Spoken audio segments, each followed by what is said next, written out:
Morning, everyone. Morning. The Tuesday, July 27th meeting of the Planning, Resource and Development Committee. Screen, it looks like we have all of the committee members present, so we have a quorum. Call the meeting to order. Approval of the minutes from July 13th. Anyone care to approve? Motion? Mr. Chairman, I'll move approval. Thank you, And Dan. I'll second it. Mike seconds. All right, we have a motion and a second. Is there any discussion? Yes. Yes. I have a question on it. Down there where it says administration of sanitation along with Michelle's position will be placed under the jurisdiction of the Health Department 2022. I didn't know. No, we haven't decided that yet. You're right. That should. It should say May. You're correct. May, should we ask, without objection, should we change that to May? Okay. And of course, then further on, it says proposed 2022 budgets for both ENS and public health will reflect the shift. And then it goes on and talks more about it. But You want us to add May there also? yeah, let's Does add that May to work? those, Okay. please. All right. Thanks for catching that. Yeah, really. Thank you, Mike. Any other questions or suggestions, changes? All right. Then all in favor of approving the minutes, say aye. Aye. Opposed, say no. Public comments. We do have some citizens joining us today at the meeting, and I think we have a request for public comment. Begin name and address. Press that button down below, make sure that. No, it got hold of it a little bit. Hold it a couple seconds. Till it There you lights go. up, That's it'll good. light That's up. good. Yep. And then maybe move a little bit closer to you too. Great. Thanks. Good morning, my name is Tony Christopherson. I'm the chairman from the town of Elk Mound. I would like to thank Nick Lang for returning my call last Wednesday and Tom Carlson for talking to me. Also, I guess I would let in to the IT department for returning my call because I had some difficulty finding some of the things referenced on the agenda on the website. They did get that ironed out. I'll let those gentlemen share their thoughts and mine, but I will share what I had come up with on that day. July 22nd meeting, this committee approved a variance for Dodges in the town of Springbrook and a plat for the Tanners in the town of Elk Mound. I believe this is a good oversight. As an example, the oversight that this committee has on transactions that are going on in the unzoned townships. I think that any movement away from this system should be because of a need to fix a problem. Therefore, we should be able to demonstrate how the changes would solve the problem. And I know that this committee has had some concerns with groundwater issues in higher density housing situations. And I'm thinking that the DNR has done their best to set up some standards for construction and maintenance of private septic systems that are supposed to be taking care of that. And if they are not, if their system is not taking care of that, we should probably take that up with the DNR so that that's doesn't happen any place in the county or across our region. So then the unzoned towns that I've talked to are not in favor of the new language brought forth in the land division ordinance because it's looking like zoning in another form. And if you look at the map that you've referenced in the agenda or in the ordinance, I guess, it said as preferred land use. It is not set in there as absolute land use. Thank you. Excellent. You can stay around for the rest of the meeting. Yep. So we'll have some discussion. Okay, great. Thanks. Any questions from the committee? Mr. Christopherson. Then we'll move on to, we have no public hearing today. Staff reports, review of the groundwater ad hoc committee recommendations. Jason, yeah. Morning, everyone. The packet, you should find the an updated groundwater ad hoc committee recommendations. It's a tracking spreadsheet. Items in blue are things that are updates from the last time we provided a report. But I'd be happy to talk about anything else that I think is relevant at this time.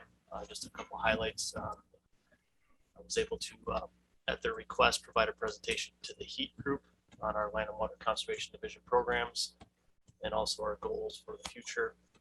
We had approximately 40 members or 40 citizens attend a field day at the Lake Family Farms through the Farmland Watershed Councils, as well as our Lake Protection Grant, and that focus on some groundwater information, as well as the proposed targeted performance standards provided by DNR.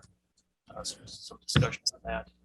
And then myself and Heather in our office have been working with KT and a citizen within the town of Colfax regarding some groundwater sampling that's been done and interpretation of those results. So we're work with DNR to provide some better interpretation of why some wells are testing higher in nitrates than others, especially when they're in close proximity. And we're continuing to work with Colfax on interpretation of those results with likely the intent of attending a town board meeting or a planning commission meeting or some other type of public meeting to help describe and explain some of the potential causes for such situation. With that, I guess I would be happy to have a discussion or answer any other questions the committee might have. Are there questions of Chase from the committee? I have one. Yeah. Bottom of the first page, the green.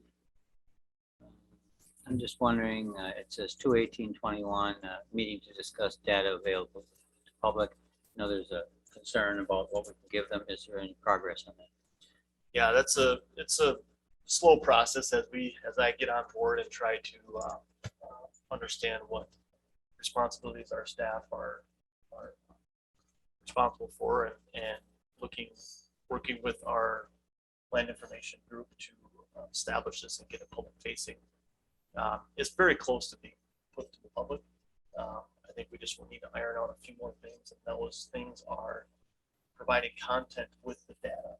So helping interpret the data, making sure we have the correct content there to see a well result and why it's at that. We can reference other groundwater 101 type activities. So that needs to be finalized and before it's put. That's all I have. In that, anyone else have a question? In that same theme, Chase, I'm wondering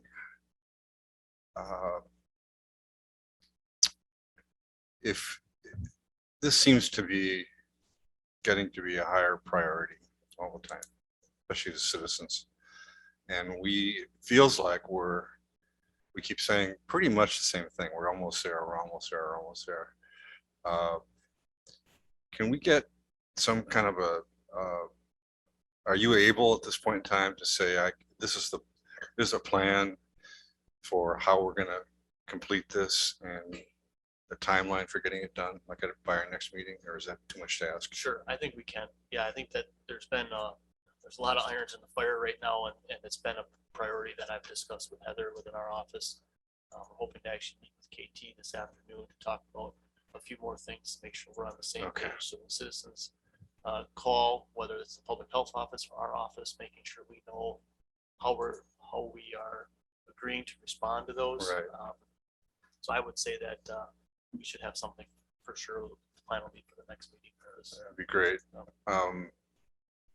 The other, we have in here, I can't see it on the page right now, but there's a request to establish explore establishing a voluntary testing program, and that seems like that would go along with website in some ways. So I mean, that also is something I think we owe the citizens a plan for implementing. I think the both of those are something that I was hoping to tie together, Yeah. especially part of our conversation today, is to make sure that we provide the resources and some sort of offer to the public. Now, funding is always a limiting factor. Whether we can actually fund those private well tests is a different story. I know we're looking at some grants to help do that, but at least providing the resource. At least providing the service if they want to pay for it themselves, or at least some kind of, and at least if what they're concerned about is primarily nitrates, I'm not sure if that's is there an option for us to think about that being a one part thing that the county might be able to, are there tests for nitrates that the county can do itself that are not too complicated? Potentially, I think it comes back to having credibility from a certified lab helps. Okay. If you're going to do it, make sure it's credible. Yeah. Okay, that makes sense. And then the final thing is just curious, the field day at the lake farms, was that the attendance? There were 40 people there. Was that a public field day, or did you advertise to the public on that? Yep, it was a public field day.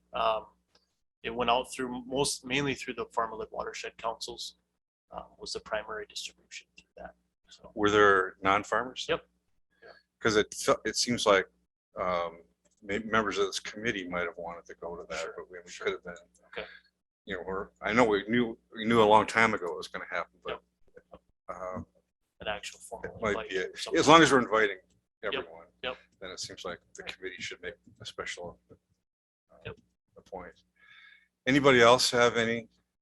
Oh, one more thing, I guess. So the private sampling that was done in Colfax was done by a local citizen, and they're trying to get an understanding of what those. What I'm trying to think about is this committee. You know, we need to keep building our understanding of the groundwater issue, and one way we do that is by hearing what's going on and what you're up to. And it's great to hear that you reported to them, but at some point, would it be practical, or would it make any sense for you to explain to us what the discussion you're having is? I think it would, and I certainly can do that now, or we can have a more formal topic on it as well. So, Why don't we do it next time? Okay. And sure. Yeah. Okay. Anything else? Anybody? All right. Review of draft land division ordinance. Mr. Carlson, how do you want to handle this? Well, good morning, everyone. I guess let me just start out by explaining a few things.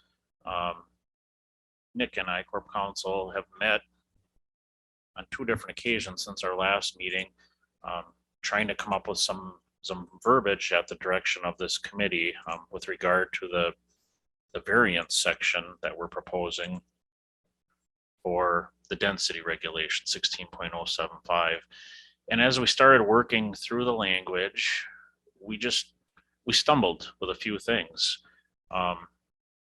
Namely, what are we gonna weigh a variance request against? What standards can we come up with for either approving or denying somebody's variance request to exceed the density that's allotted on their property? And I'll be honest, we struggled with that. We put some things pen to paper, and you see that in the packet. But after doing that, I guess we have some reservations on how all this is going to work. We foresee some issues with moving forward on this, and with the short turnaround time, getting the packet sent out a week before the meeting, we felt like we needed more time. So I guess the discussion, as I can see it today, is I'll start with what we have in the packet, with the realization that it's not complete. It needs more work if we're going to head that way. It needs input from the committee, and I'm also going to bring up another option that maybe we should consider moving forward. So I hope I'm prefacing this properly, but Bottom line is what's in the packet is not complete. It's not gospel. It's not ready to move on to the next step. And we may want to take a step back and completely rework it. So let me start with that if that's okay. I'll get down here to page.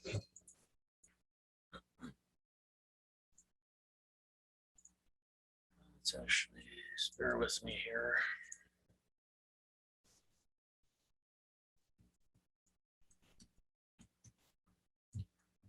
So this is our maximum, it was called maximum residential density. And as we got looking at this, we thought maybe we want to just call it maximum parcel density, get away from residential, because that word is can create problems. If somebody's dividing land and it's not going to be for residential purposes, is it really right to title this residential parcel density? I'm just going to go through this here fairly quickly. So we added the things in red for consideration if we want to stay the course here. So the committee may grant a variance pursuant to section 16.083, which is a current section in our ordinance, from the maximum density requirements in this section, provided the following requirements are met. So A, everybody see that all right? Make it slightly larger here if we need. So approval of the proposed variance by the town board of the town in which the land is located shall be required. So that's the first thing. The applicant shall provide a copy of the minutes or formal documentation from the town showing their approval. The documentation must be provided to the department no less than 15 days in advance of the required committee meeting date. So that's important. You need town approval. If you don't have that, it's not going to move forward to the next step. The number of lots approved by the variance shall be limited to the number of lots specified in the application. So when the landowner applies, they have to tell us, I want 1 additional lot, I want 6 additional lots. No variance under this section shall be granted for lands lying within areas identified as farmland, public recreation, public low-density residential, or conservancy in the Dunn County Comprehensive Plan preferred land use map. So again, we're struggling with what types of standards are we going to look at if somebody comes in? And we thought perhaps we can use this preferred land use map. We'll get into that a little bit later here. Not so sure that map was intended for making site-specific determinations. You may remember a while back, we looked at the groundwater recharge map and other types of maps. And the committee at that time was considering using those maps when allowing land divisions to happen. And when it all was said and done, we decided those maps are not, the intended purpose of those maps was not for site-specific determinations. And perhaps this preferred land use map should not be used for those types of determinations as well. So that's something we'll come back to. Actually bring that map up and look at it.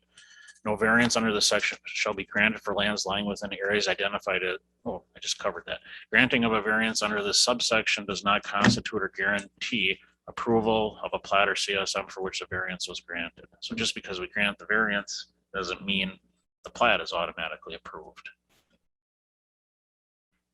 Then the requirements of subsection 2 shall not apply in any town that has adopted a zoning ordinance in accordance with those sections of state statute. So basically, let's just say the town of Elk Mound adopts their own town zoning. None of this information here would apply to them. So that's what we came up with here for the standards for a variance request. And then if we go down to section 16.83,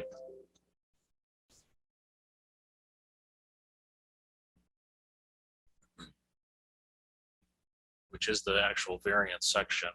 So the red are things we've added. And actually this exercise wasn't a waste of time because we realized that there were some things in the variance section that were missing that we've added, regardless if we're gonna deal with requests for density. So petitions for variance shall be made to the county surveyor on forms furnished by the department include the following.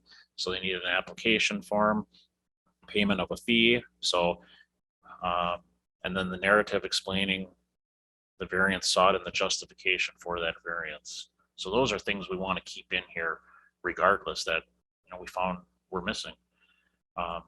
So variances under the density section shall be based upon, and this is where we, I'll be honest, ran out of time. So it's incomplete at this point. So if we're gonna stay the course, keep the density requirements under 16.075 and go with a variance procedure to increase the density, this is roughly the framework at what we're looking at. And right now, I'll be honest, we're struggling with, I guess I don't want to speak for Nick, I'll speak for myself, but I just feel like we're struggling, or I'm struggling personally with the standards that somebody would have to meet. How to, somebody comes in and says, well, I'm maxed out, my daughter wants to build a house. Are we going to allow that? And what are going to be the valid reasons for allowing that? And if somebody comes in a year later, same person says, well, now my son wants to build a house. Well, we approved one for your daughter. How can we deny one now for your son? And if we're going to allow these additional splits to happen, then why don't we just allow them right off the bat? I just think it places the county in a precarious position as far as possibly setting a precedent or something on that order. I'm just trying to, it's tough because this isn't in place. We haven't had a formal request come in, but we're trying to anticipate the logistics behind all of this. So I don't know if Nick wants to add anything to this or not. Yeah, just briefly, from my perspective, it seems like we're using a density-based regulation that is applicable to residential lots. And because the town is unzoned, it's going to apply to all of the land area within the town. And so we remove the residential thing. But that creates a new problem. We remove the residential designation. I mean, it really is for residential lots, but it applies to all area within the town. And that leads to another problem is from the variance standpoint, our variance rules, Tom, you don't have to go to it, but the variance rules that are later on in the ordinance they talk about undue hardship and it can't be self-created. They talk about topographical considerations and things like that. They're meant to apply to the simple act of creating parcels, not density-based regulation. And so we run into problems because the variance for density alone, where that's the only thing that you're trying to get a variance from, a lot of those factors aren't going to be applicable. And topographical considerations are not necessarily applicable. And so then that leads to the question, well, what factors are we going to use? And I get to, well, they asked and they filed for a variance.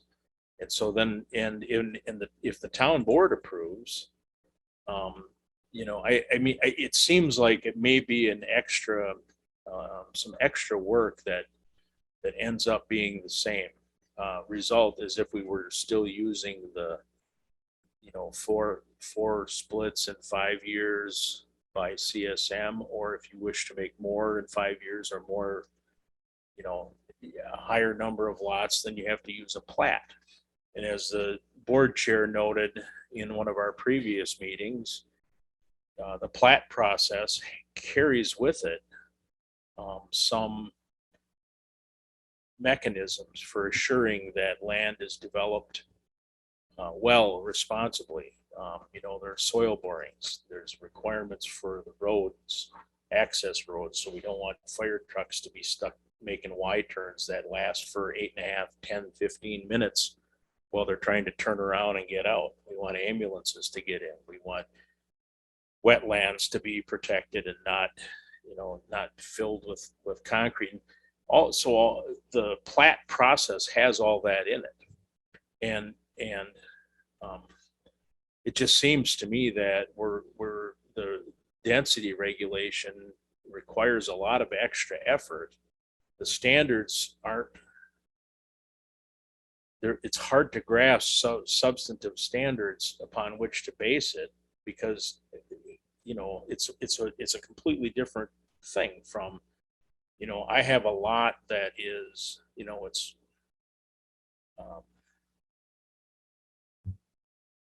what, 10 acres, and it's zoned, and I'm going to divide it, but one of the lots is going to have a slope that covers just a little bit more of the lot than would be allowed. So I want a variance to be able to create that lot and still have a buildable area where I can place a house and a septic system. You can look at the factors and try and determine, is it a cliff? Is it a sheer cliff? Is it, there are things that you can look at.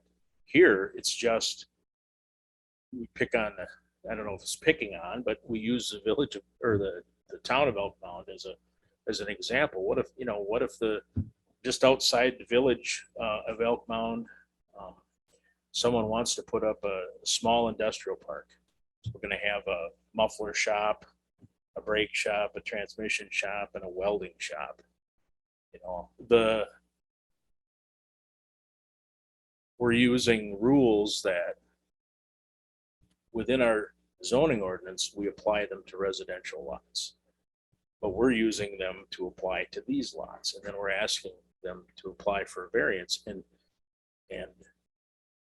what standards do we measure it with? We can, I don't know. I see real difficulty there. And we're using this contiguous tract concept too, which means as time goes on, it's going to require more and more work from the surveyor to research land records to try to determine what the original contiguous tract was. Because on the day of passage, or on the day of the effective date of this ordinance, there will be basically a snapshot of the entire county. And whoever owns the land then, wherever they may be, that would be a contiguous tract. And of course, these provisions would only apply in unzoned towns, but wherever, whoever owns property, that's the contiguous tract, and the density relates to the contiguous tract that exists as of that date. So you can have, somebody takes off a lot and sells their property, and then someone else, then they buy the property, they sell the property, the new owner sells, and the new owner sells, the new owner takes off 2 lots. And I think Tom said, for some very, very basic requests, he's going to end up spending 2 hours researching land records. And that's assuming they're well done. They're not. There are a lot of attorneys out there, even, I'm sorry to say, who don't draft very good deeds. And we encountered one several years ago where they simply used the tax parcel number as the legal description for the property, drafted by an attorney in another county, I'm happy to say. Anyway, it doesn't guarantee smooth sailing, even if there haven't been a lot of transactions. And so these are all, I guess, considerations that we have in mind. This truly is we put in what we came up with these things to put in, but I would characterize them as a skeleton that needs a little more work on it. And then in the variance section, it truly is unfinished. You can see I typed almost a word at the end, and we decided, our choices were tell the committee that we're not done, or give the committee what we're working with and talk about, the challenges that we're facing as we're trying to develop regulations, and we opted for that one. So that's why you have it. It's unfinished. None of that stuff in that red is stuff you can take to the bank right now. It's not complete. It needs more work. That's all I have to say about that. Well, before you go on, I want to thank both of you I know you put a lot of time into this, and at a time when busy and we are shorthanded in every single way in this division. So, Yeah. thanks. And I have another document Okay, sure. I just want to say, Tom was actually running the zoning department for a couple I of days understand. because there Yeah, was yeah. nobody So there. yeah. And just to say that I think that the last meeting, if I remember correctly, the committee basically asked you to take this. We thought this variance idea might have legs to it. Yeah. And we said, take it back and look at it and come back with some framework. You did. And the legs aren't as strong as we thought they were. So, go So ahead, Tom. this is not in your packet, but it's something I've been working on mainly yesterday, just putting my thoughts on paper. Okay. So the first thing, we'll come back to this again, but our ordinance should be easy for users to understand and interpret by both staff and others, right? I mean, if nobody can understand it, staff, a landowner sitting in the town of O'Galley, drinking their Saturday morning coffee, trying to figure out how they're going to divide their land, and they have a copy of our ordinance, if they can't figure it out, something's wrong with it. And also staff, if we have questions on the ordinance, it's not good. So we just have to keep that in perspective. Our ordinance needs to be easy to understand and should be easy to interpret. Okay, whatever route we choose. So I kind of broke this down into regulation by density and then regulation by number of splits per 40 over time. So I think we really need to take a hard look at what we currently have on the books. And is it really so wrong or bad? Or if we want to make some minor modifications, maybe we could consider doing that in lieu of adopting a whole new philosophy, which is regulation by density. So I'm just going to start regulation by density. Tracking density involves much more administrative time, which will only increase as time goes on. So 5 years from now, 10 years from now, we got to keep going back to that date of adoption and who owned the original contiguous tract, how many splits were they allocated on day one, how many have they done over time, and what do they have left? I mean, that's as simple as it gets, the process, but doing that work is not so simple. And as time goes on, it only gets more complicated. Interpretation can be tricky, and density regulations can be confusing. I know that firsthand just by working through this. Differentiating between residential and non-residential uses, that seems to be one of our sticking points here.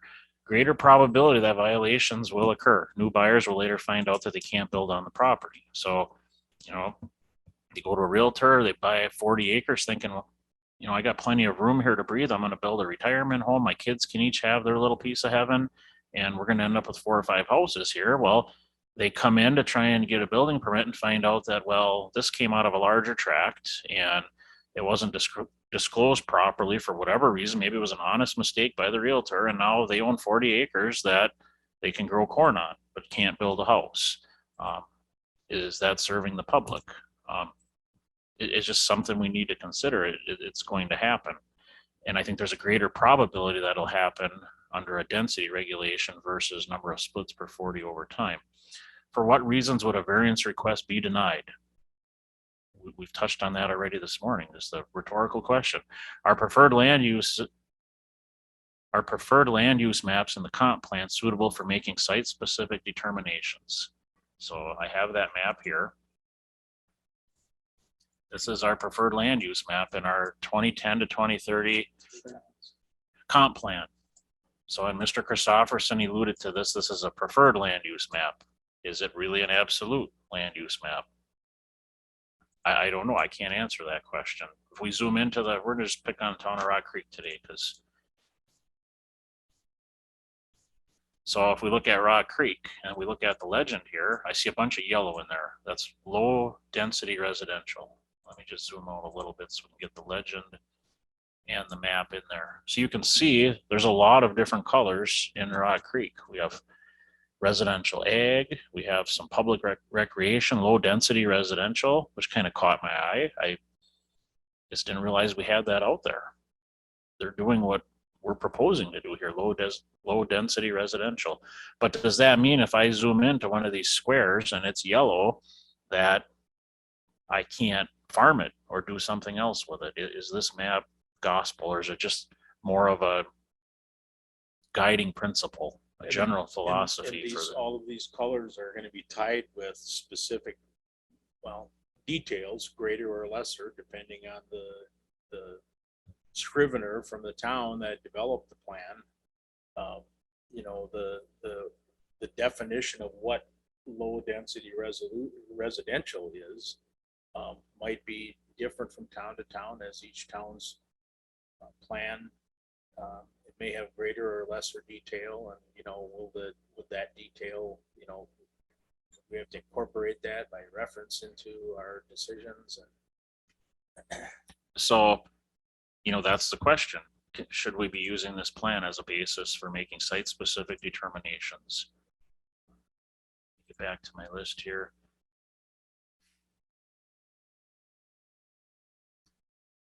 So variance procedure will result in increased staff time to administer. So not only is tracking the density and all that, but if somebody applies for a variance, and let's say we grant it, well, now we're going to have to track that as well, because we're not only tracking the allowable density, but we have to have some type of identifier that, hey, the density has been exceeded and it was approved on such and such a day by the Pr&D committee. So more staff time. I'm not shying away from work. I'm just saying it seems like we're being asked every day to do more with less, and it's just, this is going to increase workload on staff. So those are just some of my thoughts if we stay with the density provision in our ordinance. Now, if we look at regulation by number of splits per 40 over time, which is what we have right now in our current ordinance, we may want to consider going back to that number of splits per 40 over time. It's much easier to interpret, track, and manage by both staff and others. And in my opinion, it has a lower probability that violations will occur. I mean, I've been on staff here since 2008, and I can only think of a very small handful of violations that occurred. It's very simple for the attorneys, the realtors, certainly the surveyors, and the landowners. It's simple math. I have 40 acres. I can do 4 splits there in a 5-year period. If I want to do 6, I'm going to have to wait 5 years before I can do the next 2. So the intended, excuse me, the intended use of the lot, whether it's residential or non-residential, is no longer a consideration. We don't care what the use of the lot is. We just care how many lots are you doing on that 40 in a 5-year period. It allows for the approximately 2,500 parcels in the unzoned towns that are less than 8 acres to be further divided. So I'm going to expand on this a little bit. You may remember at a past meeting, our land information office assisted with this. They were able to query the number of parcels in the unzoned towns that are less than 8 acres, and it came to either side of 2,500. So if you remember with our density regulation, parcels under 8 acres can't further be divided. If they're between 8 and 16, we allow them to be split once. So what happens to all these 2,500 parcels that are less than 8 acres? They can't be further divided. Somebody has 7.5 acres. They want to just split it so their son can build a house. They're not allowed to do that unless they come in and ask for a variance request. If we went back to the number of splits per 40 over time, they would be allowed to split that without a variance request. It eliminates the variance procedure altogether and allows staff, of course, to focus on other items of business. Possibly reduce the number of splits per 40 if the committee is concerned about, you know, developments taking off that are unregulated or chewing up land in too quick of a time fashion. We could possibly reduce the number of splits per 40 by CSM in a 5-year period. So right now we're at 4. The committee agreed to move that up to 5. But if we're going to stay away from the density requirement, my recommendation would be to bring that number from 5 back down to 4, certainly. And if the committee is concerned about environmental factors and other things, you may want to consider dropping that down to 3. It doesn't mean they get to 3 and they're done. It just means they can do 3 on that 40 by the certified survey map. If they wanted to do 6, they still could. They would be forced, though, to go into a platting procedure. So, and all that would remain the same. The platting procedure is still there. It allows somebody to exceed the number on a 40 in a 5-year period through the platting process. The platting process, as we know, requires soil borings, dedicated roads, erosion control measures, etc. It also allows the committee to discourage land divisions from intruding on areas of high agricultural value. Remember we have a section in the ordinance. I don't remember the exact number of that, but there's a section that talks about high value ag land and how divisions of land by plat are discouraged from intruding onto areas of high value ag land. So we would have that option available, possibly limit the lifetime number of splits per 40 to a finite number.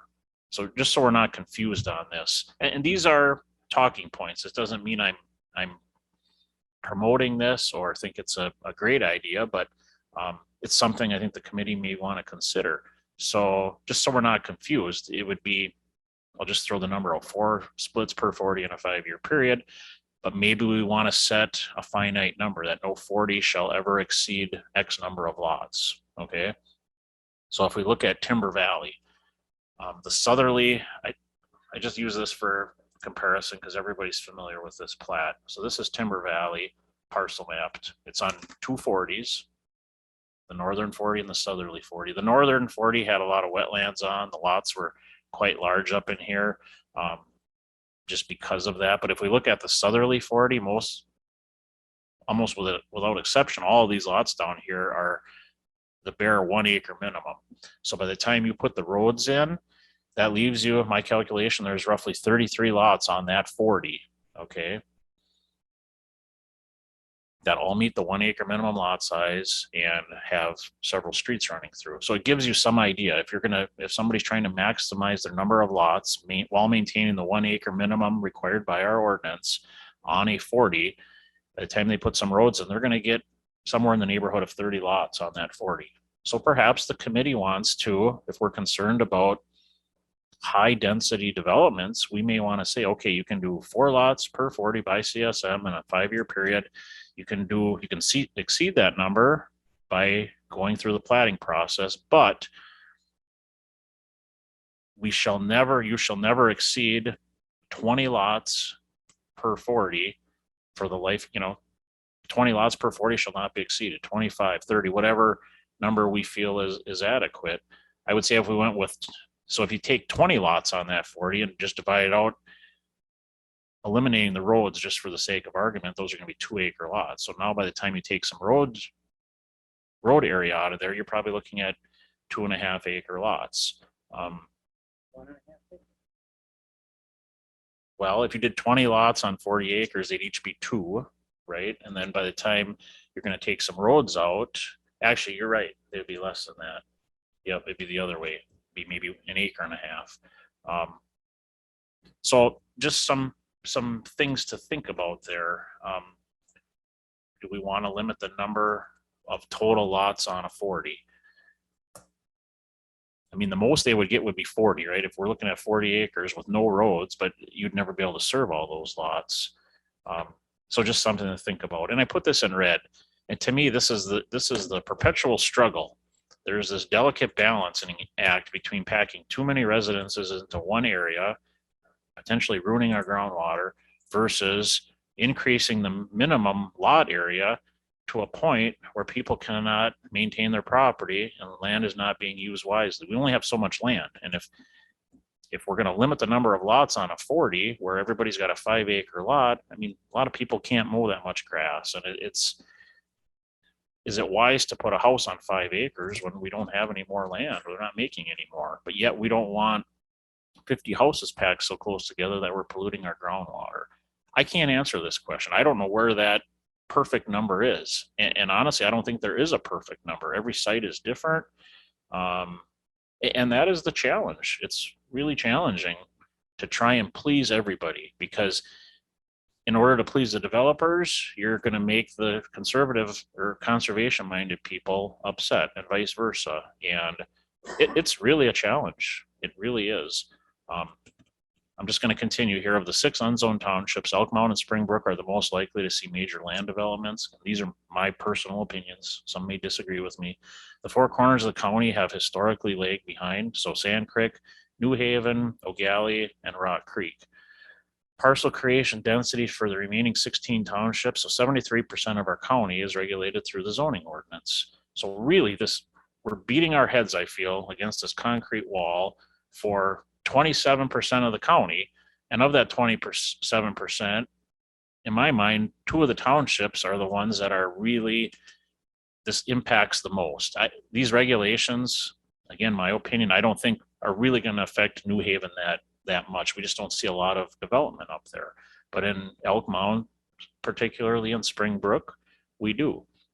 And then lastly, are there any existing developments under our current ordinance? So going back to 2006 roughly, have there been any developments out there in the unzoned towns that have created a cause for concern?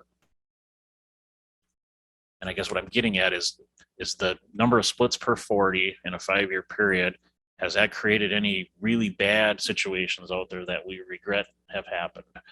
I can't think of any. I guess the one thing in my mind is we have a lot of developments out there with private roads on in the unzoned townships, and some of them are working very well. They have developer agreements, maintenance agreements, things are running really smooth, and it's because proper planning was done originally. But we have some out there where I get a phone call, and I'm sure Tony has received phone calls too, maybe not, but we get a big snowstorm. My God, the driveway isn't plowed. We need the county to come out and plow it and let them know, hey, that's a private issue. You're on a private road. You don't have any maintenance agreements in place, and you guys are going to have to figure it out.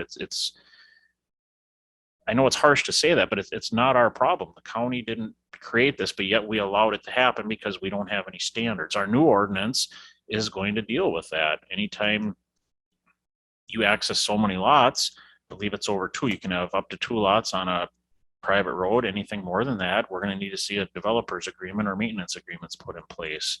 And on major land divisions, private roads are not going to be allowed unless the town refuses to accept the dedication. So that's the only thing in my mind I can see is we've had some developing on private roads that are not the best just because of the whole maintenance issue.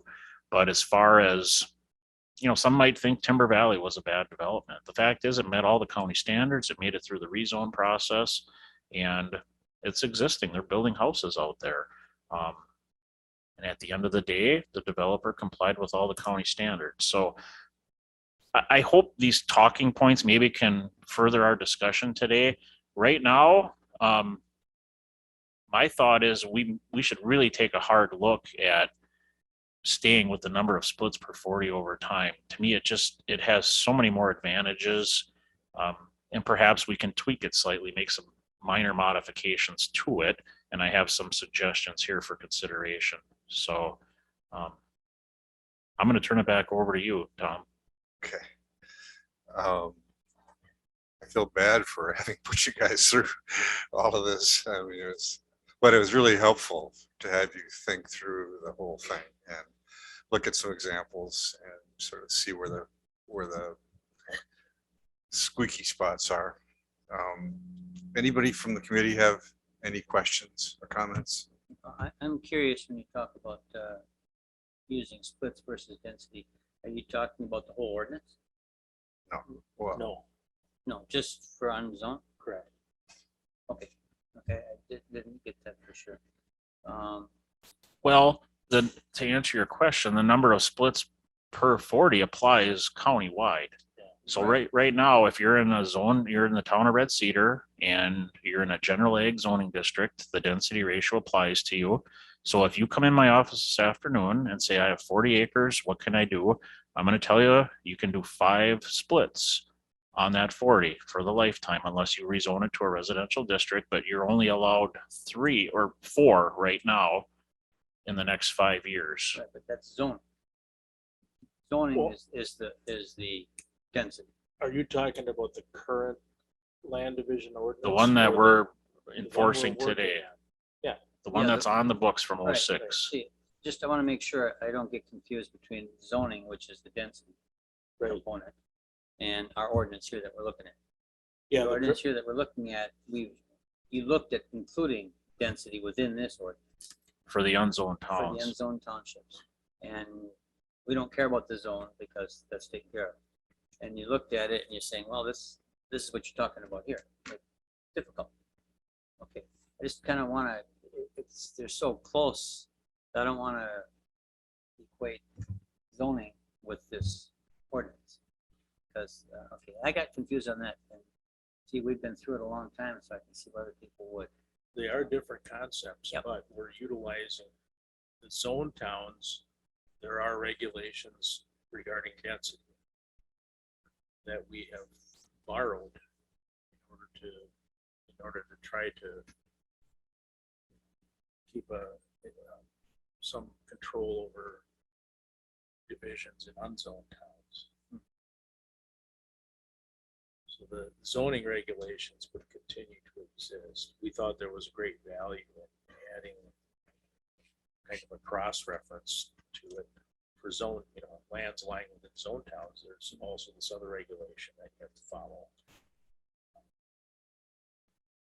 This would that change from density based to number of splits in a number of years exceeded by a plat would only be applicable, or the change would be applicable to the unzoned towns, because right now the model, the template that we have in place is density based. Any other questions? Comments? I have a couple thoughts. So one of the changes we proposed and incorporated in this was this idea of a, what do you call it, a unified parcel, Contiguous tract. contiguous parcel. That would not, I mean, that would not be applicable in a situation like this where we did just the four per 5 years, right? If you remember a former draft we had of this ordinance going back to probably last fall or this winter, before we got on the concept of density, is we had the number of splits per 40 over time. But if you remember, we fully acknowledge that many contiguous tracts in this county are going to be made up of multiple 40s, right? I have 120 acre contiguous tract. There's 3 different 40s in there. So how are we going to apply the number of splits? Are we going to apply that against the whole contiguous tract or on each 40 in the tract? And we thought it would be the best to look at each, make it applicable to each 40 within the contiguous tract. And then of course, we're going to have lots that are created that are straddling a 40 line. They're located in 2 different 40s. So our attempt to fix that issue or address that issue was we were going to attribute the lot count to the 40 in which the greater area of the created lot lied. So if 70% of that lot was in the northeast, 30% was in the northwest, we're going to attribute that lot, that count against the northeast. So, and I think that's a proper way to handle it. We have to address it because you can't count it in both and you can't just not count it.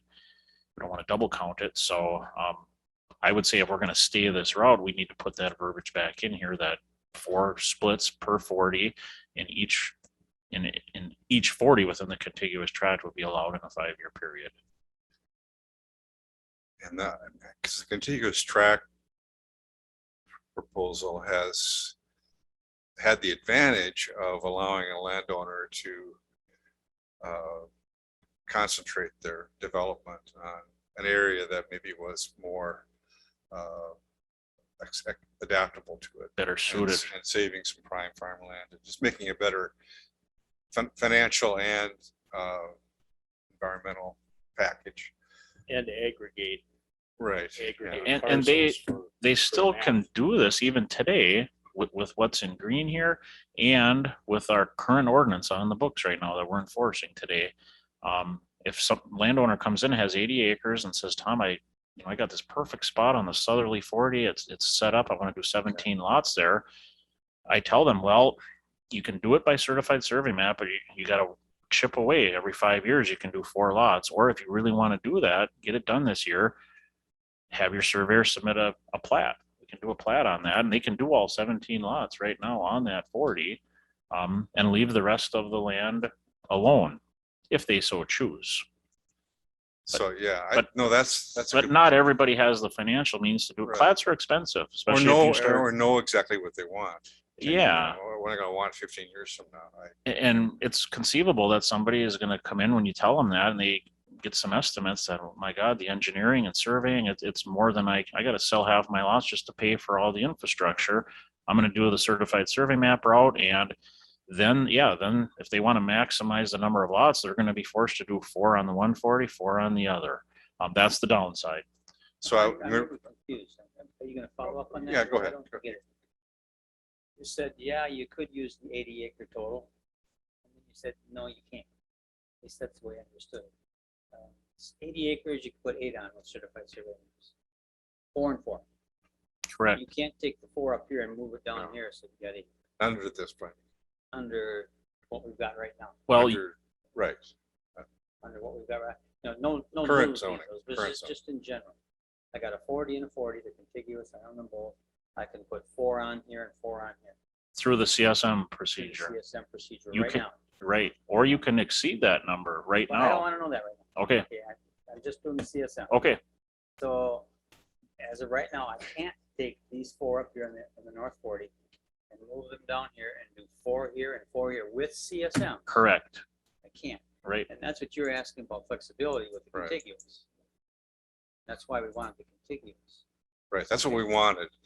And one thing to maybe ask ourselves is that there's advantages to that because of, like we talked about, but maybe that process, I don't think, the more I think about it, the more I think it's not worth the complexity, but I was thinking that maybe that would be something that could be, or we construct a variance provision that met certain criteria.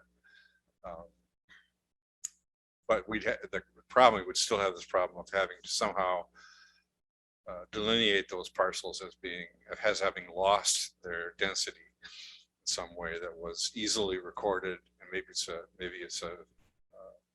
easement or a title. Well, and it's only lost for 5 years because the clock gets reset again after 5. And now that, so they have 80 acres, they Yeah. choose to do all 8 by CSM on one of the 40s. And a couple years later, they sell that 40 off that they didn't develop. And Wait, but you just said they choose to do all 8 lots by CSM on one of the 40s. In successive 5-year periods, well, what or with a Tom variance. is saying, if we grant a variance, Oh, Of yeah, the- excuse me. Okay, I got it.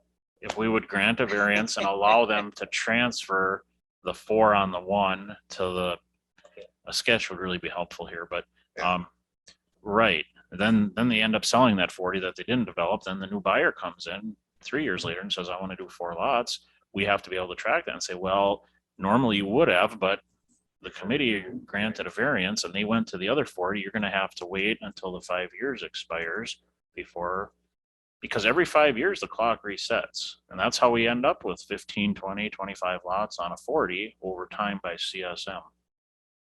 Thanks for asking that, Tom. Thanks for answering that, Mhm. Tom. Yes. But I want to expand on this. So if that same person comes in and says, I really want to do 17 lots, but I want them all on the southerly 40. So again, we have 80 acres. Let's just bring up Timber Valley because at least we have something we can look at here. So none of these lots are here. I own 2 40s and I come into the county surveyor's office and say, I want to do 17 lots on the southerly 40. This is what I'm going to tell them this afternoon under our current ordinance. You can do those lots, 17 of them by CSM, but you're going to have to do them in 5-year increments, 4 at a time. They might say, great, I'm 30 years old. I got the rest of my life. I'm not going to spend the money to do a plat. They might be 57 years old and say, this is going to be my retirement. I want to get them done in the next year and a half. Do I have another option? Yes, you can do a plat. You can do all 17 lots right now, but you're going to give us a plat. You're going to need to hire an engineer, put in roads, comply with all the platting requirements. So the plat allows you to exceed, basically erases that number. There is no number 4 in a 5-year period. But you're going to have to spend more money to get it accomplished. That's the trade-off. You could put the 17 in the lower 40 and still put 4 in the upper 40 with CSM. Right. Well, this is a really good example. Timber Valley, they could have never done all this at once with a certified survey map. They had to use the platting process. Other Tom, I interrupted you now because you were on a. Oh, no, on I a think run, we, But I didn't understand some of the answers on Yeah. on the No, you contiguous. do. So anybody, anything else from anyone on the committee? I have one concern or one like suggestion. Will a lot of our problems be taken care of if we went from a 1 acre minimum to like a greater amount. Because it seems like 1 acre is in a highly density residential area is getting not enough room for the sewer and for a well to be put in. You know, even a 2 acre lot would be like a step forward, in my opinion. I know in the town of Colfax, we have a 4 acre minimum lot size.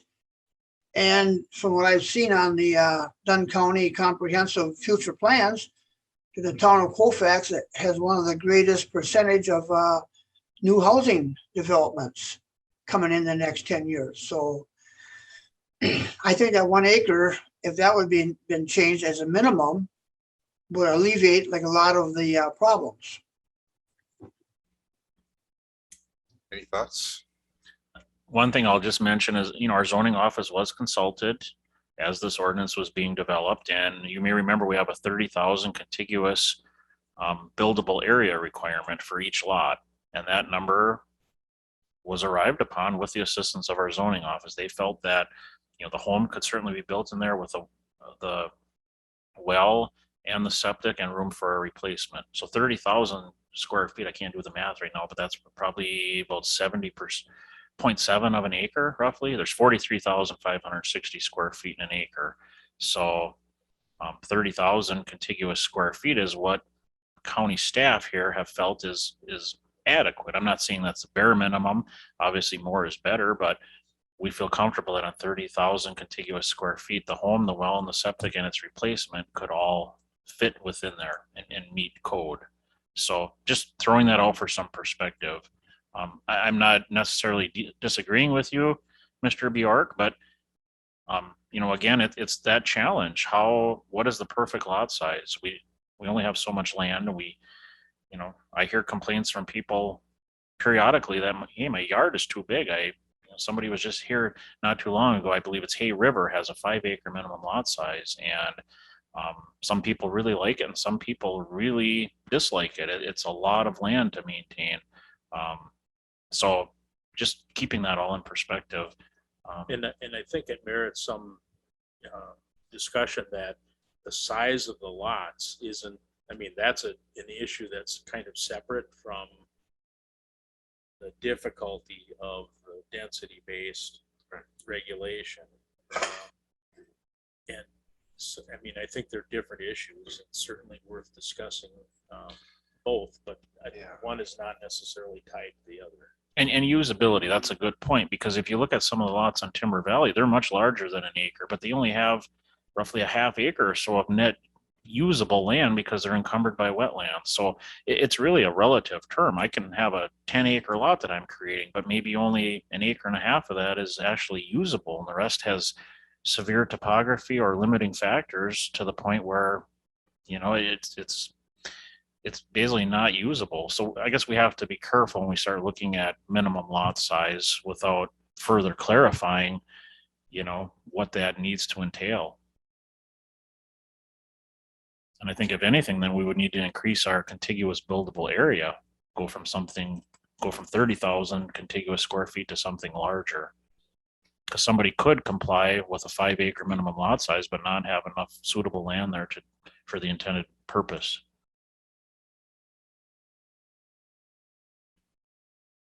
Any other committee questions? Without objection, then, I'd like to invite Mr. Christopherson to share your thoughts on it, if you could. Thank you, Mr. Chairman. Mr. Carlson, is there any chance that you could bring up an aerial image from Town of Wheaton, Dunn, or Chippewa County? Either GIS, or Well, Google, or just a Google Earth? I can attempt it, but I'm not going to promise anything.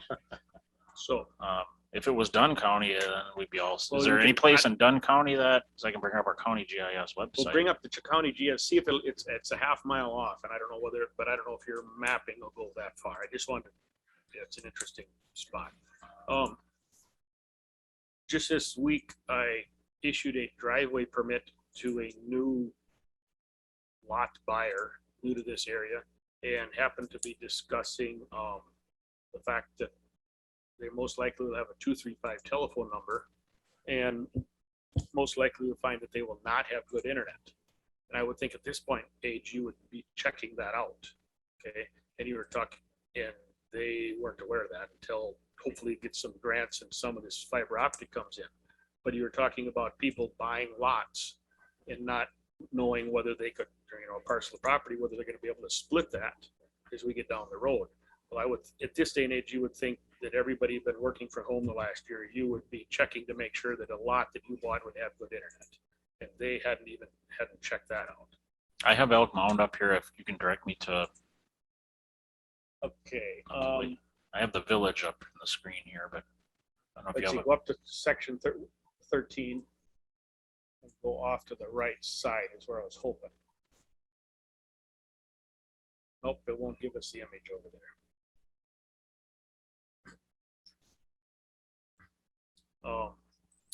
So the one of you're talking about, there is, I'm thinking of one place in Dunn County where I know of about at least one field that's 500 acres, contiguous field. So if you were to go to straight residential, or the straight density, all right, then you could put in 8-to-1, then you can put in 62 houses off on the one corner of that parcel underneath your proposed draft ordinance. What would go on? Okay, without, you know, I don't know whether that you got to put the plat in, or you wouldn't have to put the plat in. You'd be limited to 5 per in a 5-year period. in a 5-year period. See, but that's what you end up with. I'm thinking of, you know, one I can go right to that field. Okay. So what I was hoping Tom could have brought up, we have a bunch of land in town of Wheaton, Chippewa County, and after we sold our cows, we no longer needed the one farmhouse there that we've been using for employee housing. So we chose to sell that off. They have a 5-acre minimum lot size. Okay. And so what you end up with now is about 2 acres that is used for the lot. The remaining 3 acres, all right, is now growing up to brush. I talked to the original owner, or the person who purchased that, and said we would rent that parcel from you. And they had the idea that they were going to farm that, or not farm it, put pasture in there. All right. And so they put up a fence post. That's as far as they got. And then they sold it to the next buyer. Okay, Tony, I've got Google on here. So here's the Okay. village of Elk Mound. So go to the right, upper right corner. Highway 29, Sandy Acres Dairy. Okay, yep, just, okay, right in there. So to the left of Sandy Acres Dairy, stop right there. Now go up from your arrow. Nope, not right along the road there. Going the right way. Yep. Here, I'll just show you. This parcel right here, the farming is here. This parcel, oh here.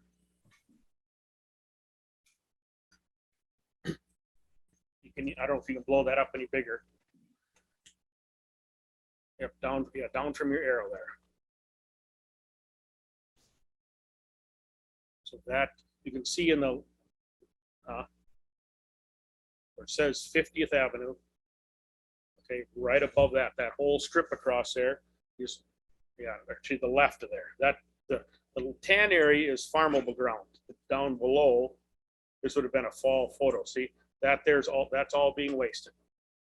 Perfectly flat farmable ground.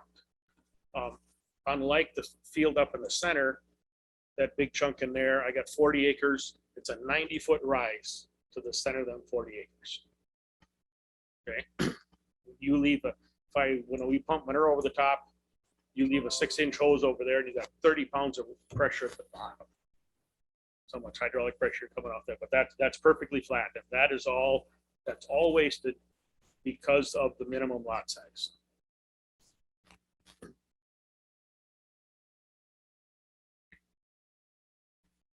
So you were addressing Supervisor Bjork's comment? Well, it come through my mind before, but Supervisor Bjork had brought that up. But nobody's. Well, I think he said town of Colfax has got 4 acres, but Chippewa County, town of Wheaton has 5 acres. So what about the 2-acre suggestion? Do you have any thoughts on that? Town of Elk Mound is at 2.5 right now, and I think that's plenty.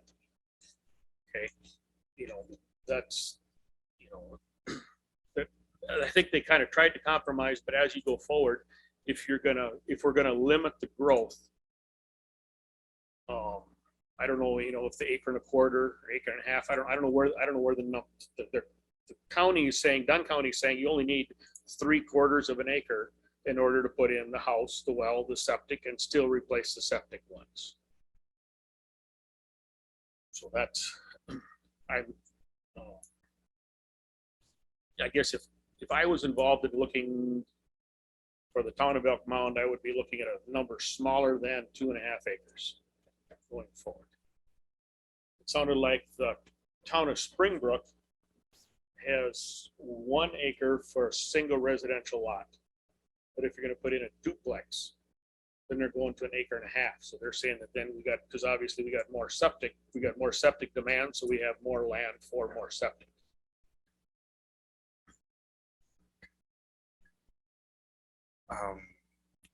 So Tom, what's your proposal for moving forward? Well, I think we should really consider going back to the number, or leaving it the way it is, number of splits per 40 within that contiguous tract in a 5-year period. What that number is, I think certainly we want to walk it back from 5 to 4, leave it where it's at. That's just a personal recommendation. And the reason we moved it up to 5, I certainly believe, was because of the 8-to-1 density ratio. On a 40, you're allowed 5. Well, why make the person wait 5 years just to get the 5th one done? Let's just let them do all 5 at once. If we're going to stay away from density, then I think certainly the 4 is a good number. It's something everybody's been used to. You call any realtor in town and you ask them how many lots can you do in this. Most of them know the answer because they've been dealing with it so long. So I would say we want to leave it at 4, or possibly drop it down if we want to encourage more plats. It's just a consideration.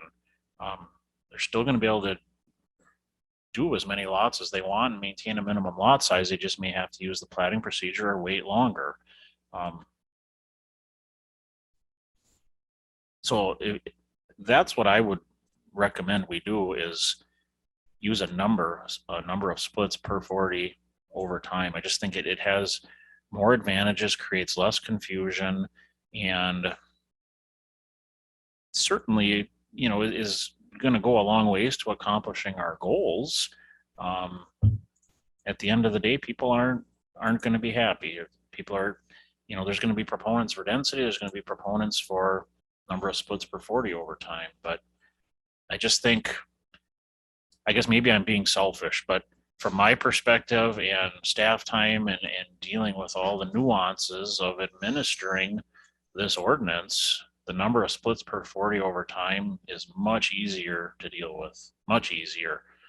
And is it really going that route? Is that really going to degrade our environment? I don't know. I can't answer that.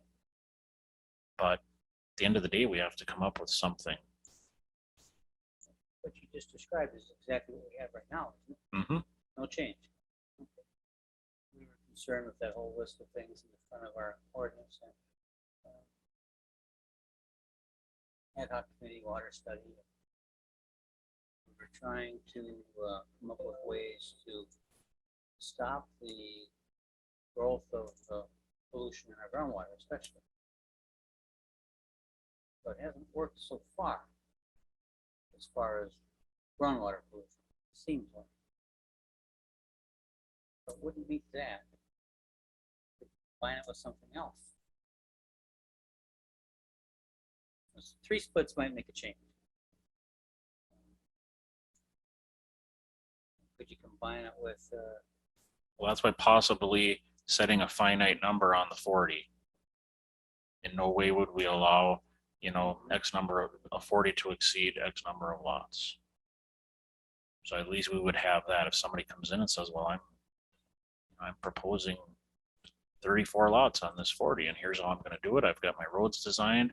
Well, I'm sorry, but our ordinance only allows for 20, which would get you a larger lot size.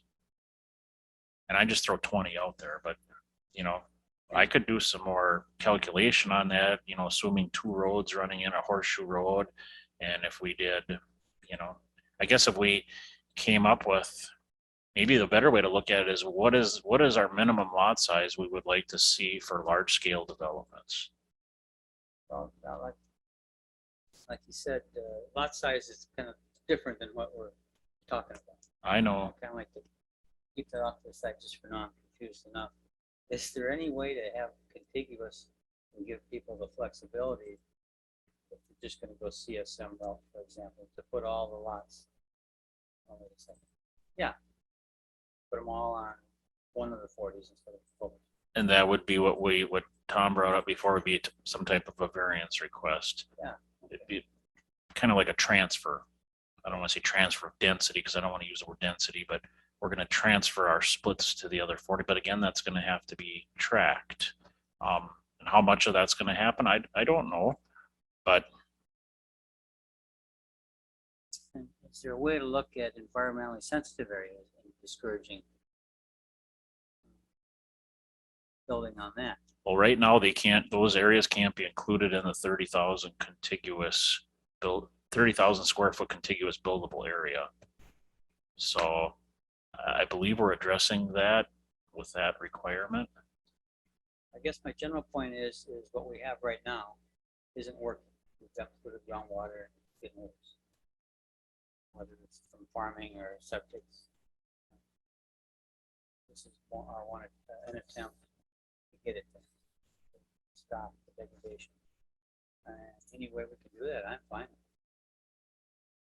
Status quo, what we have right now, is not working. So we need to make some kind of adjustment. Whether it's 3 or so I'll leave it at that for now. How do we know it's not working, Mike, in your opinion? Looking at, just use the nitrate, so to look at the nitrate map. You can see so many, huge percentage. I consider 25 to 40% huge of contaminated wells. So just that by itself, looking at the historical data that we gathered in the ad hoc committee, that's been increasing. Looking at my personal area where I did 9 or 10 wells on my own, was 1.9 to 16 in 30 years. So my question would be, do you feel like that's related to residential development or other factors? I think both. What our study was, it kind of depends on where the residential is and how concentrated it is. But this deals with residential. Right. This doesn't deal with other causes. So this is only one small part of it. Since you quick piece, you just have to map up with the nitrates. Maybe you can add about nitrates or changes over time. Sure. So as I look at data trends, and specifically when it comes to some of the townships, I mean, we're seeing an increase in nitrate concentration starting back roughly around the early 80s on to today. So I think that assessment is accurate, that we're seeing that increase. The details are always going to be into the unique wells and where those wells are located, and the characteristics of that specific well construction report, the land use that's around it. There are plenty of documentation provided by university and other sources that look at the comparison between cropland nitrate contribution and septic system contribution, the level of density as to which those are equal for nitrate contamination.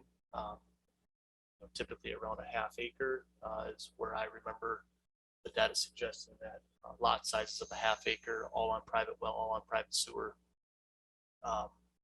is kind of the tipping point as to where we start comparing to the same nitrate contribution as a field of corn. So I think it's going to be specific to certain areas. I definitely understand the thought behind trying to address sources of nitrate fairly, whether it's agriculture or septic system. In the landscape, it's usually not that equal. It's overwhelmingly typically agriculture that's the source of nitrate. But when you have higher density development, all on private well, all on private sewer, I think there's a concern there as well. I guess I'll leave my comments at that.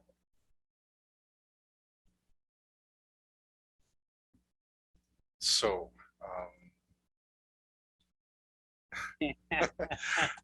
I think it's okay to try an approach and decide that it doesn't work and there are problems with it. And I really appreciate, I think we all appreciate the time that you guys put into thinking through that. Seems like the next step would be when you, as time allows, because this may be a really difficult time for you to find the time to do this, but to come back with maybe the back to what this lays out with some options that might mitigate some of the concerns that Mike has raised and Gary has raised that we can consider, and just put our heads around that. What do you think? Yeah, Yeah. I think I don't know. that's, I don't want to put you on a timeline on that, Tom. I know you want to get this done with. well, yeah, Uh, we need to get this done, and I know Nick is gonna be out the week of August 9th. Yeah, August is a bad month for me. I'm going out to South Dakota in the early part of the month, and I'm going to the National American Legion Convention at the end of the month. Phoenix, where it's cool. In August. Okay.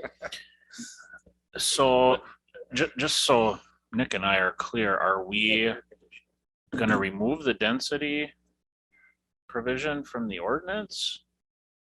Or leave that there for now and Just leave it there for now. and Just add offer this us an in alternative that- different colors so we can compare the two? I like the variance idea, to be able to give flexibility, to be able to move. And it'd be harder to follow, but you're following it in the rest of the county.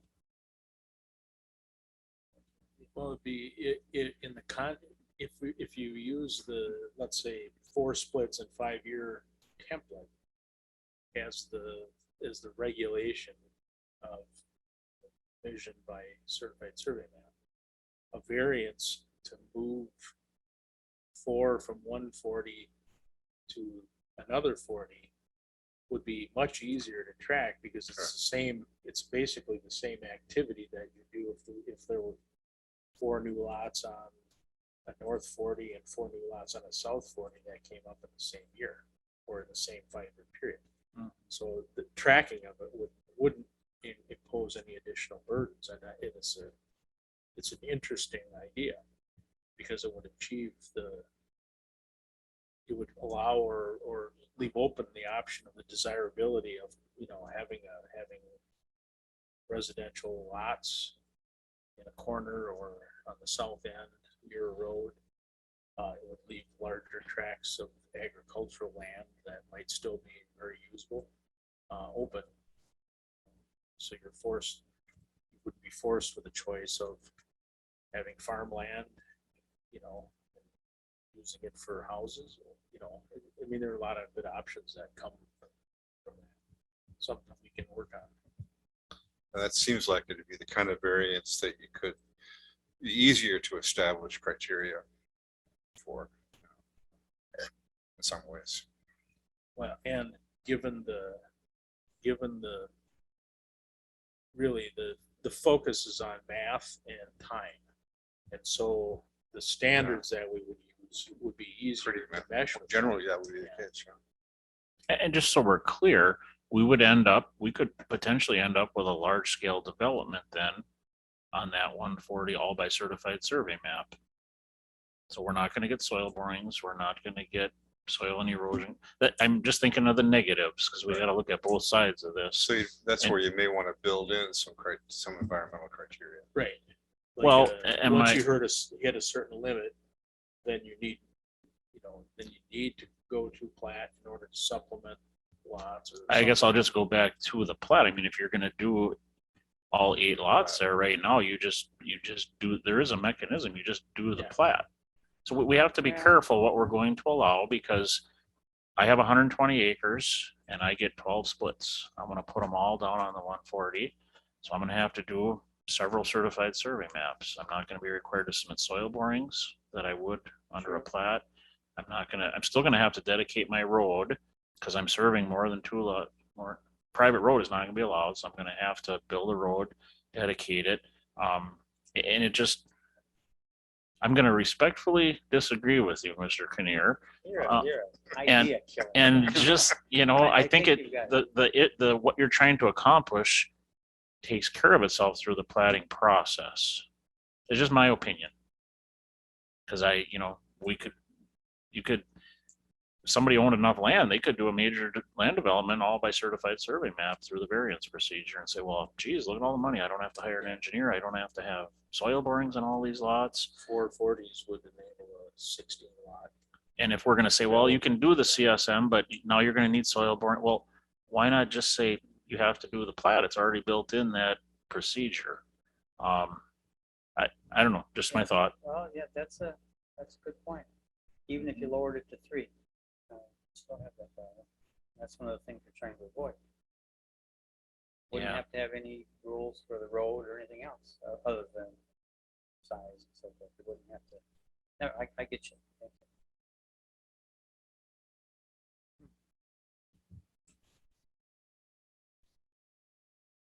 If we didn't have the platting process in place, then your idea, I think, has a lot of merit. But the platting process allows you to put all those lots where they're best suited. I don't know. It can be complicated. It would need more thought, obviously. So why,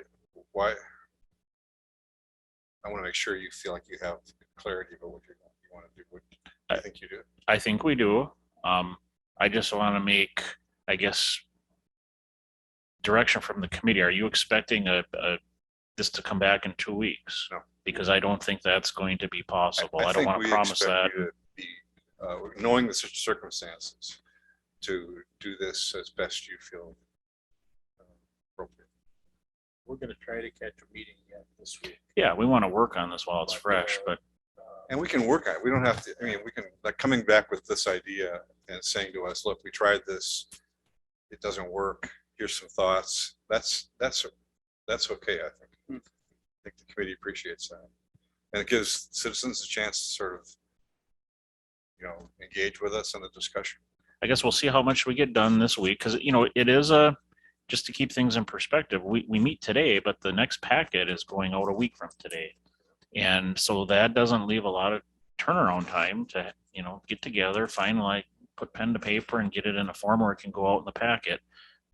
So we all sit here and think, well, it's 2 weeks from now, but in reality, it's a week. Roughly less than a week from now, we have to have everything wrapped up so it can get included in the packet.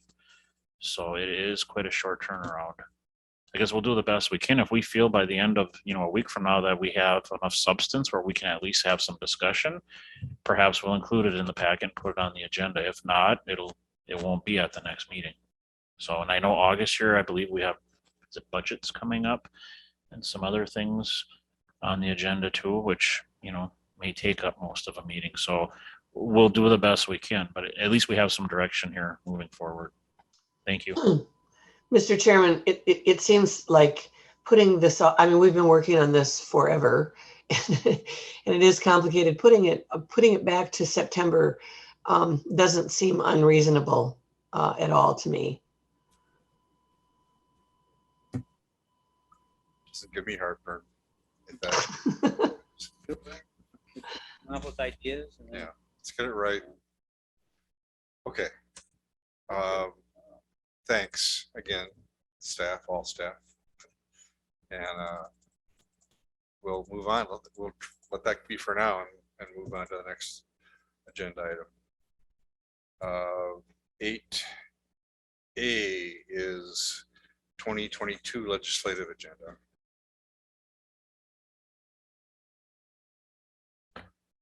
So I have some supporting docs here. Page 38. So you all would have received this in your meeting packet. I'm not going to read this paragraph here, but here was the legislative agenda. For some reason, there we go. This was the resolution for the 2021, just to give the committee, some talking points here on what was included for this year. So if we get down, just bear with me. So land use here, this is what we came up with for 2021. So right now the committee's being asked to formulate a legislative policy for 2022, which will be taken up here shortly. I received one item here from Chase for land and water conservation. So he's requesting full funding for Surprising. division staff according to the formula contained in chapter 92.146B, and that's in the current legislative policy for 2021. So he's asking that be included again for 2022. And that's the only item I've received, unless the committee members have anything they feel strongly about that should be included. Let's go back down to the list, Tom. I'm curious about A. Yeah, do we still want to, is that something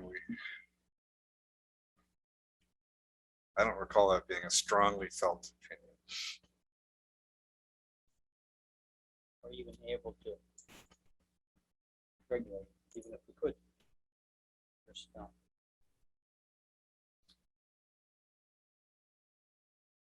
Wasn't, I mean, some of the concern was it's really hard to find out, get information. Maybe that's not the case anymore. But do you want to, are you suggesting, Mike, that we might take that out? we could take it out. My question is, I was going to ask, does it do any harm, or is it just they look at so many things that it doesn't matter? Is this a concern, Diane, Gary? Just leave it there. But so what? I mean, in practical terms, what we've done is, in some cases, use this as a way to indicate support for resolutions that are going to the Wisconsin Counties Association. That process is kind of done now. They've already accepted the resolutions for consideration at the state convention in September. So if we did submit something to them now, it wouldn't be too late for that. But we can reinforce any resolutions that are submitted. Like for example, I'm sure that the resolution on land conservation staff is going to be included in the state resolutions. So let's leave it. So without objection, let's leave A in there for now. Maybe one question, Tom. What I don't recall what the timeline for us getting this to admin was. Oh, and this is something I took from Paul Miller and just slightly tweaked it. So this, of course, was in 2017 legislative tool. So July is going to be the standing committee meetings, and then forwarded to executive committee for consideration in September for adoption by the county board in November. Right. So we have some time. We do have another, A couple well, meetings. it's July agenda of the standing committee meeting. So this would be our last meeting in July. It does need to go to executive in September. So yeah, I mean, we could bring this come back. and consider this. So what? We do have more time, but excuse me for barging in. We do have more time, but we have budget next month in August. So I don't know if that throws a wrench into the process of continuing the discussion. Well, let's go back to the list.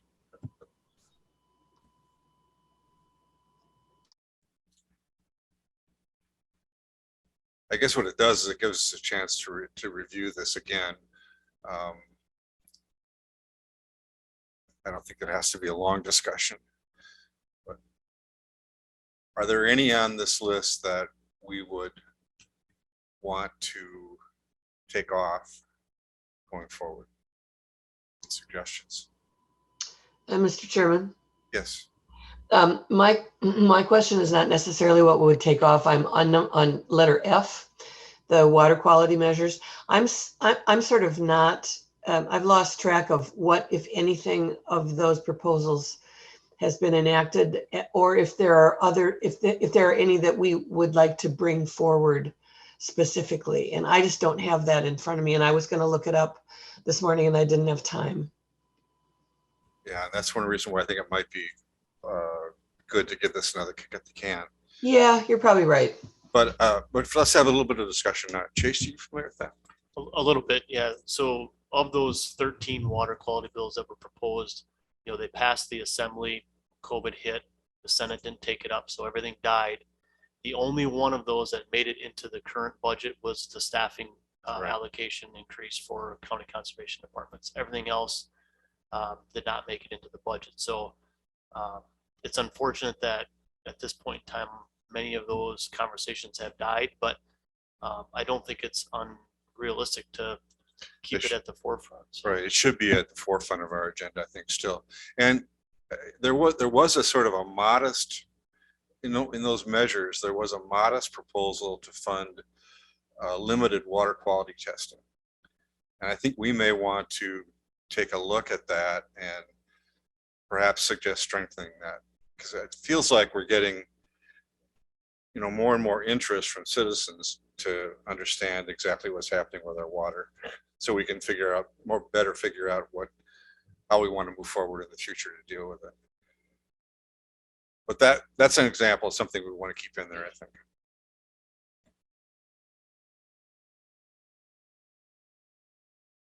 Maybe make it more specific. Yes. I know that Bayfield County has a resolution before Wisconsin Counties Association that I can share with the group, because we may want to include something like that, it calls for the legislature to consider providing some additional local discretion with regard to CAFO permitting and manure standards. I'm not sure, it's pretty general, but it basically says the legislature should consider providing somewhat, some more local control over that area of agricultural development. And we could look at that and decide whether that was something we supported. If it was, we could put it in our agenda. I can share that with everybody.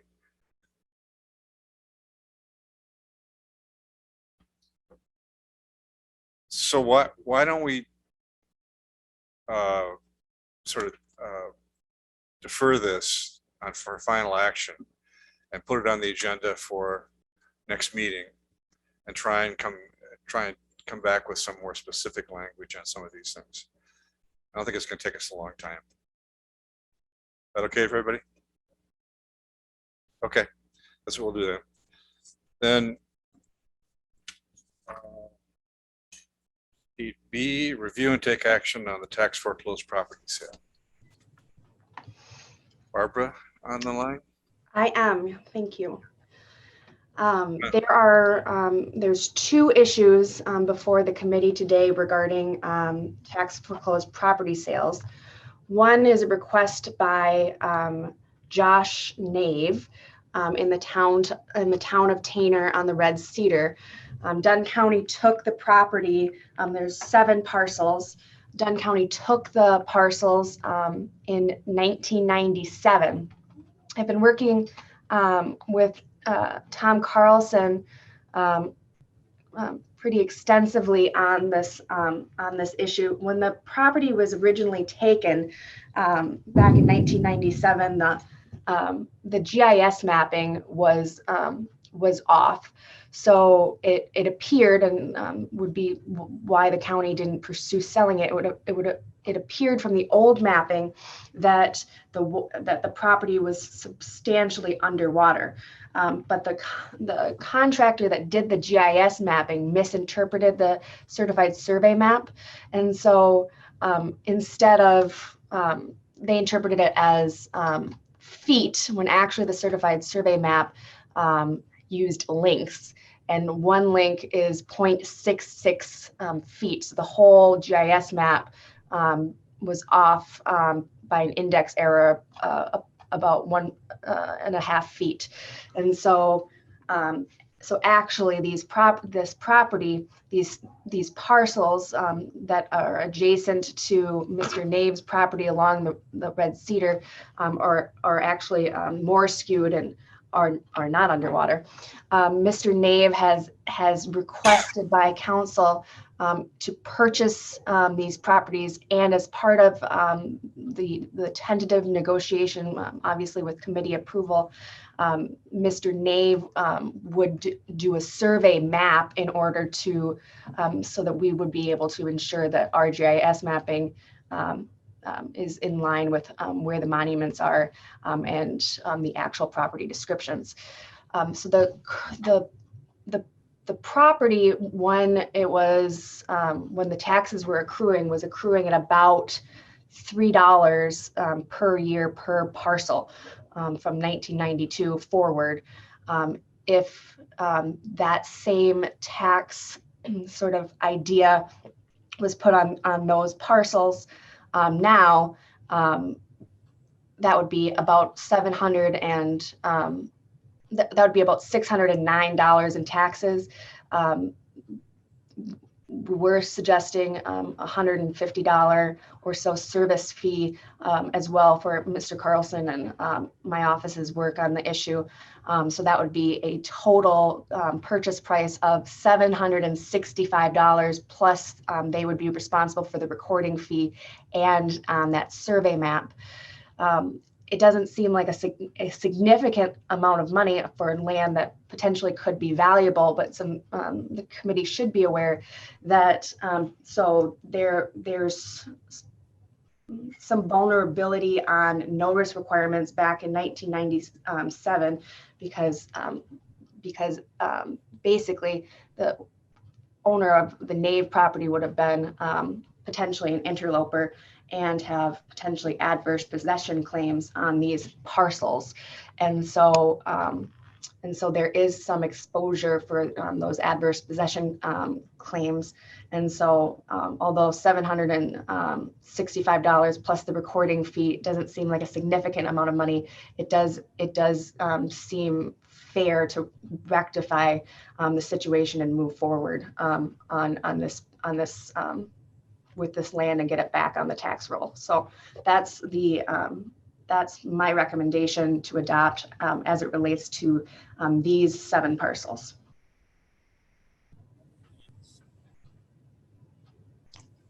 Question, Mr. Chair? Mr. Bjork. Just to follow up, there are deeds that show that it says Joshua Nave there. There are deeds that describe all of the property going to the shore. I mean, there are in the land record history, and so that's not a clear divider right there. Mr. Bjork. She was saying that there's 7 parcels, but I'm counting 9. So which 2 are not included? So let me pull up. So and Mr. Carlson might be able to explain that a little bit more thoroughly as well. But that's part of why the survey map would be done is that some of these parcels go actually outside the property description as well, and so cut through Mr. Nave's land and or go onto the other neighbor's property. So although Is that a fair kind of assessment, Tom, as far as Yeah, Bjork's question? yes, but I'll expand on that, Barbara. So Barbara alluded, the original plat, and I'm just going to pull this up. Just bear with me here. I've got to stop sharing and bring up. So here was the original plat. It was recorded September 20th, 1913, plat of Lakeport. It was just never developed, as she said, on Lake Colfax at the time. So all these lots were platted, and there's dimensions on here. If you go up here on the far end of the plat, you can see LKS. That stands for, it's abbreviation for links, 57 links. And then there's all these tick marks, meaning that the dimensions are all in links. And actually, if you go up and look at the legal description, all the dimensions here, 206 links, 382 links. So a link, as Barbara alluded to, is 0.66 of a foot.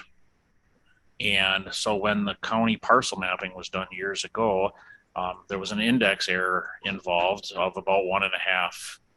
1.5 was that index error. So everything got mapped 1.5 times larger than it should have been because the person was interpreting these dimensions as feet instead of links. So the number 7, I think, has come up because the old county parcel mapping, when you looked at it, it showed that there were 7 lots involved, but now that it's been remapped, it's actually 9. So that's the discrepancy. And I think, Barbara, your paperwork is maybe referencing the old parcel mapping with the number 7, but right now our best determination is that it's part of 9 lots. So does that answer your question, Gary? It has to do with the erroneous mapping, and a survey will disclose the actual reality on the ground. But we believe it's part of 9 lots right now. Thank you, Tom. You're welcome.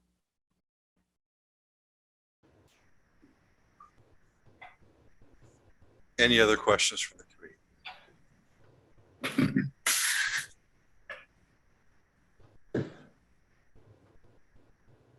So Nick and Barbara, your recommendation is that given the possible title conflicts, the adverse possession issues and others, that accepting the offer is reasonable.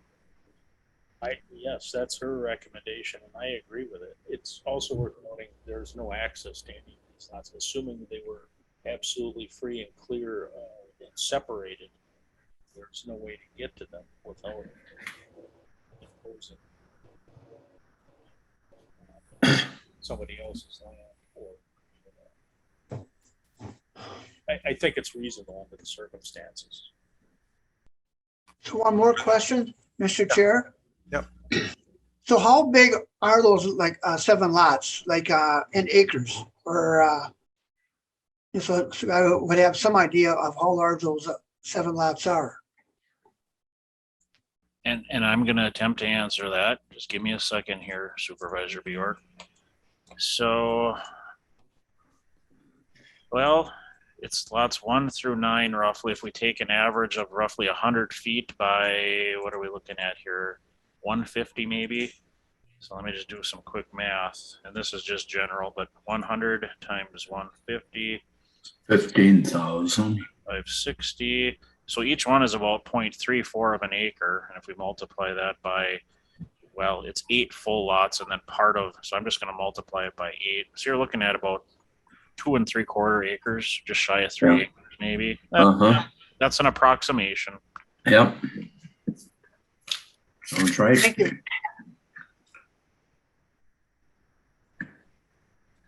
Anything else, Gary? Nope, Okay. that's very good. Thank you. Any other questions? Anyone care to make a motion one way or the other? I'll move that we accept the recommendation. Is there a second? Second it. Mr. Anderson seconds it. Any further discussion? Do we need to say for $765 in the motion? Yeah. Well, the recommendation is for $766. Is that right? $765 and then the $30 recording fee. Okay. It is. Thank Okay. you, Barbara. Thanks, Jim, for the detail. All right, we have a motion. We have a second. All in favor, say aye. Aye. Aye. Opposed? Motion carries. I think that's, So the second land issue is, I'm going to attempt to share my screen, Tom, if that's okay. Sure. Sure. The second land issue. So in the 2020 in REM sales, we sold 466 Main Street in Boyceville. It was kind of a dilapidated home. We sold that to Richard and Roger Sutliff for, my recollection is approximately $55,000. The previous, or the landowner that owned that also owned, and is my screen actually sharing? It says it is, but I can't quite tell. The landowner that owned 466 also owned an adjacent vacant lot that was taken through in rem foreclosure. In June, the court granted the county judgment on that parcel. The interesting issue, though, is that 466 Main Street actually encroaches on that parcel, and so the Sutliffs now, house is on land that they don't necessarily own. It's encroaching on that. And so the Sutliffs have come to the county requesting to purchase that vacant lot in order to rectify the encroachment issue. I believe they've spent some considerable time and I believe money renovating 466. And I anticipate that they're hoping to sell both 466 and then if the county sells them the vacant lot, also with that property as well. The back taxes on the vacant when it was taken was just over $1,000.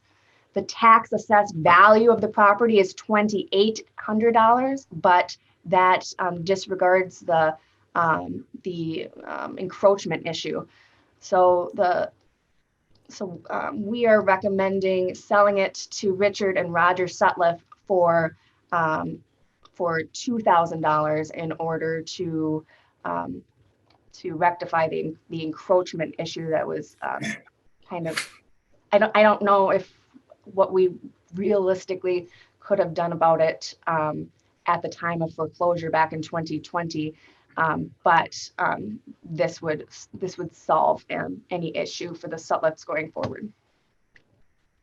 And it's worth noting that both the parcel with the house on it and the vacant lot at one time were owned by the same person. So they didn't have as much heartburn over the fact that the house is over the line. The real estate tax foreclosures occurred in different years, though, which has led to this dilemma that we have. any questions from the committee? Mr. Lang, why wasn't the house and the vacant lot sold at the same time in REM? The real estate taxes, well, I guess no other way to say it.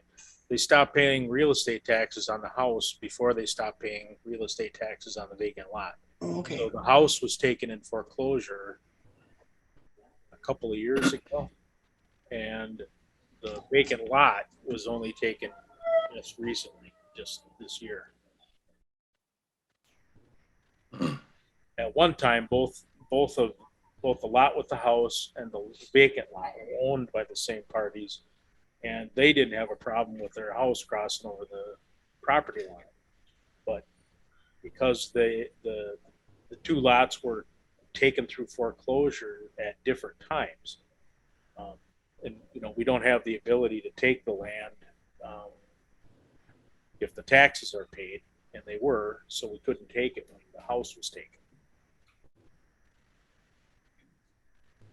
And the other question would be, would the county be better served if that was put up for public bid?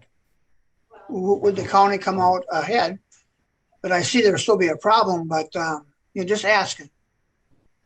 I don't think the value of the lot would increase that much. Keep in mind, it's going to be hampered by the fact that there's an encroachment from a building next door. New owner with a legal problem that has to get sorted out and would almost certainly involve maybe, cutting off 15 feet of the new lot, and then it might be unbuildable. And we just feel that it resolves the problem better without creating any new problems by getting a fair price for the lot, but specifically targeting the adjacent landowner for the sale in order to rectify the encroachment issue. So that being said, then I'll make a motion that we sell that vacant lot for $2,000 like you recommended. I'll second it. We have a motion and a second. Thank you both very much. I think this makes a good compromise. I appreciate the explanation. Any further discussion? All in favor of the motion to sell the property for $2,000, say aye. Aye. Aye. Opposed, say no. Passes. Okay.